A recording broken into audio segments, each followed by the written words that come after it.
नमस्कार बच्चों। हम अभिज्ञान शाकुंतलम पढ़ रहे हैं और अभिज्ञान शाकुंतलम में छठा अंक हम पढ़ रहे हैं।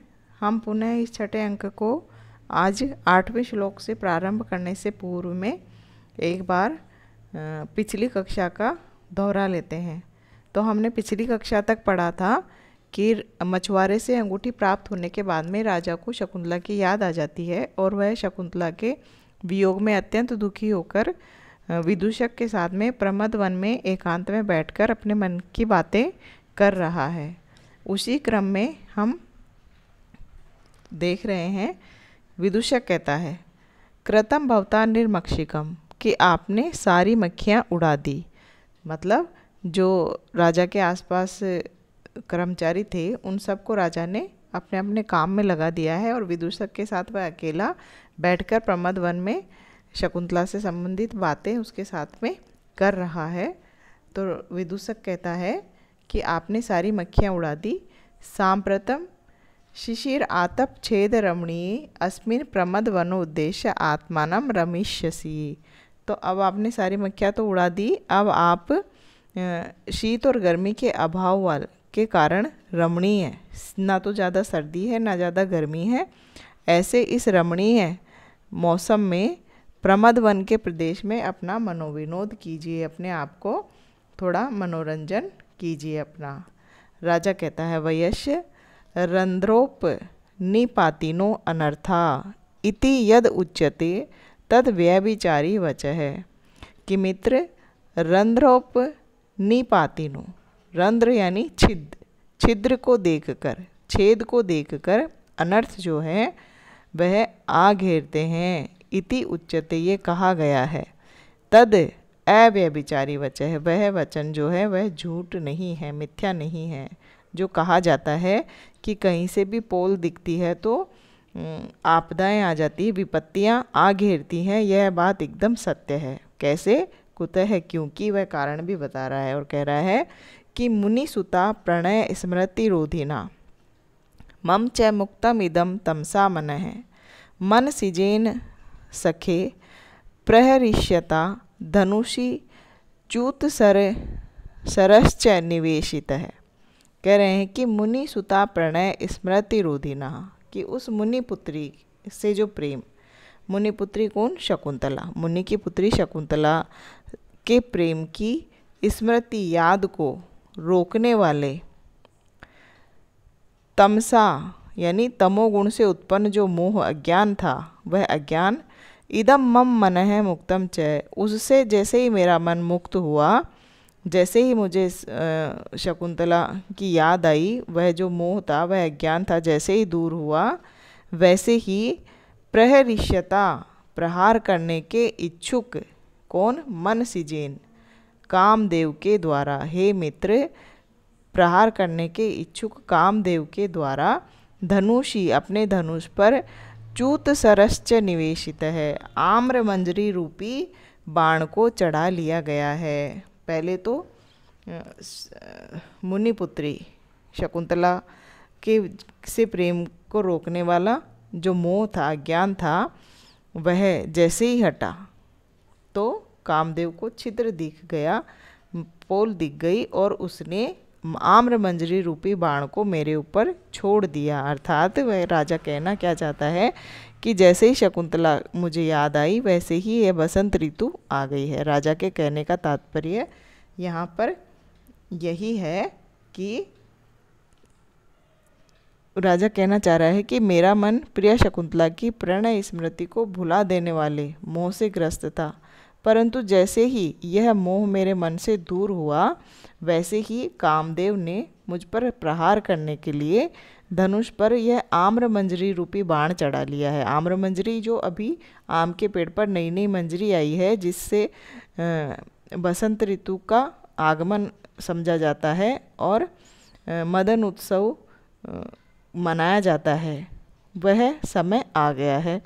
अर्थात मेरी एक विपत्ति समाप्त हुई नहीं थी कि दूसरी विपत्ति आ गई। जैसे ही प्रियतमा की स्मृति आई, उधर विरह को उद्दीप्त करने वाले वसंत ऋतु का समय भी आ गया और कामदेव ने मुझ पर निशाना साधने का अवसर मिल गया कामदेव को, यानी कि एक छिद्र छिद्र दिखते ही विपत्ति आ गई। राजा कहने का यह तात्पर्य है।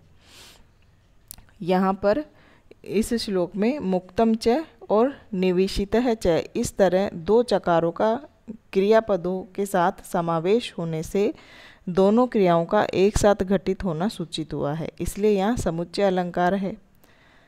मन का मोह रहित होना और कामदेव द्वारा बाण चढ़ाना, ये दोनों कारण और कार्य एक साथ दिखलाए गए हैं।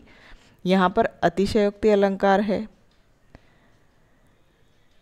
और प्रतिबंधक तत्व की निवृत्ति से कार्यभूत प्रिया स्मरण का प्रतिपादन होने से अप्रस्तुत प्रशंसा अलंकार भी यहाँ पर है।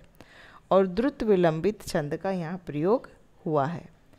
विदूषक कह रहा है, विदूषक राजा की बात सुनकर कह रहा है कि तिष्ठ तावत, अच्छा ऐसा है तो रुकिए, अनेन दंड काष्ठेन कंदर्प बाणम नाशिष्यामि, इस लकड़ी के डंडे के द्वारा मैं इस कामदेव के इस बाण का नाश कर देता हूँ। अर्थात वह डंडा उठाकर आम्र मंजरी को गिराने की कोशिश करता है और कहता है कि मैं इस बाण को, कामदेव के इस बाण को नष्ट कर देता हूँ।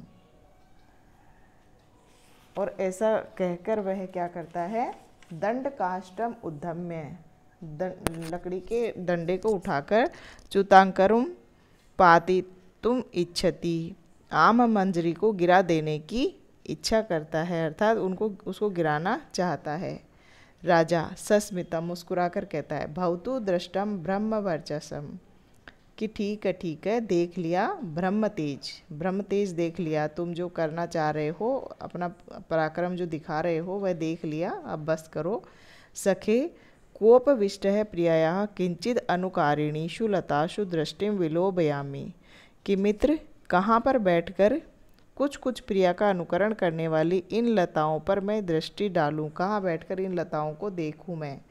विदूषक कह रहा है, ननु आसन्न परिचारिका चतुरिका भवता संदिष्टा, कि निश्चय ही आपने परिचारिका चतुरिका को आदेश दिया है कि माधवी मंडप इमाम वेलाम अतिवाइश्यसे तत्, कि माधवी लता मंडप में इस समय को मैं बिताना चाहता हूँ।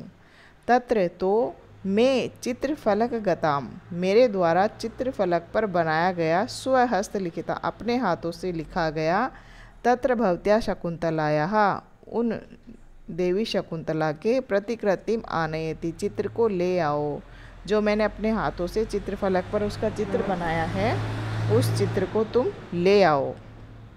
राजा कहता है, ईदृगम हृदय विनोद स्थानम, कि इस प्रकार का मनोरंजन स्थान है, ततमेव मार्ग आदेश है, तो फिर मुझे उसका मार्ग दिखाइए। विदूषक कहता है, इतः इतः भवान, इधर से आइए, उभौ परिक्रामतः सानुमत्या अनुगच्छति, दोनों घूम जाते हैं और सानुमति जो छिप छिप कर अब तक उनकी बातें सुन रही थी वह भी उनके पीछे आती है। सानुमति देखा था हमने कि छठे अंक के प्रारंभ में ही आकाश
विदूषक कह रहा है भो अस्ति में तर्क है केना अपि तत्र भवत्या आकाशचारिणा नेतिति।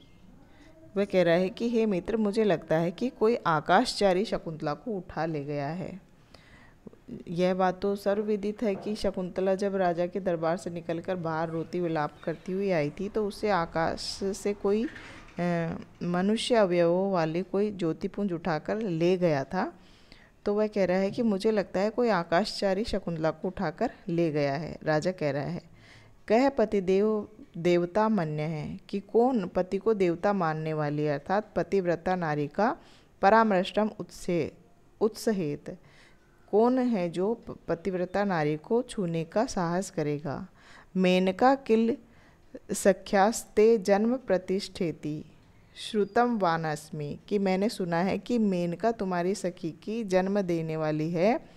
तत् सहचारिणी भी सखी ते रित इति मे हृदय आशंकते। तो मेरे हृदय को तो यह आशंका है कि शकुंतला की कोई सखी ही उसे यहाँ से उठाकर ले गई होगी।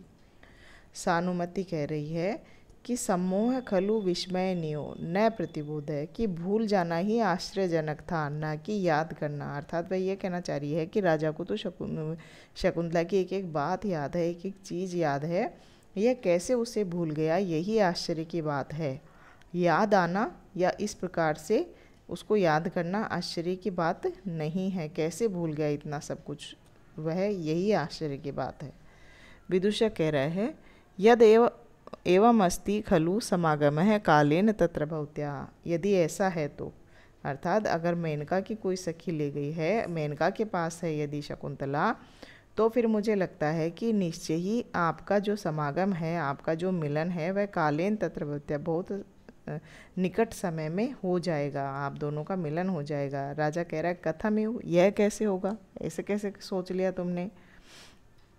विदूषक कह रहा है न खलु माता पितरौ भर्तृवियोग दुखिताम दुहितरम चिरम द्रष्टुम पार्यत है कि निश्चय ही माता पितरौ माता पिता के द्वारा भर्तृवियोग दुखिताम पति के वियोग से दुखी पुत्री को बहुत समय तक नहीं देखा जा सकता। मतलब कि माता पिता अपनी पुत्री को पति के वियोग से दुखी अधिक समय तक नहीं देख सकते, वह अवश्य ही कोई ना कोई प्रयास करेंगे आपको मिलाने का। राजा कह रहा है वयस्य मित्र स्वप्नो नु माया नु मति भ्रमो नु क्लष्टम नु तावत् फलमेव पुण्यम असन्निवृते तद अतीतम में ते मनोरथा नाम तट प्रपाता। कि हे मित्र, शकुंतला के लिए कह रहा है कि वह शकुंतला, मुझे समझ नहीं आ रहा कि क्या है वह मेरे लिए। तत्स्वप्न है, क्या वह कोई स्वप्न है। मायानु, क्या कोई माया थी, कोई जाल था, ऐन्द्रिक जाल था मेरे लिए। मति भ्रम था अथवा मेरी बुद्धि का कोई भ्रम था। या तावत फलम एव क्लिष्टम पुण्यम, या उतने ही समय के फलों वाला कोई पुण्य था जो कि असन्निवृत्ते अतीतम, जो कि कभी न लौटने के लिए चला गया है, मेरे पास से चला गया है। क्या ऐसा कुछ था तो जो कि मनोरथा नाम तट प्रपाता।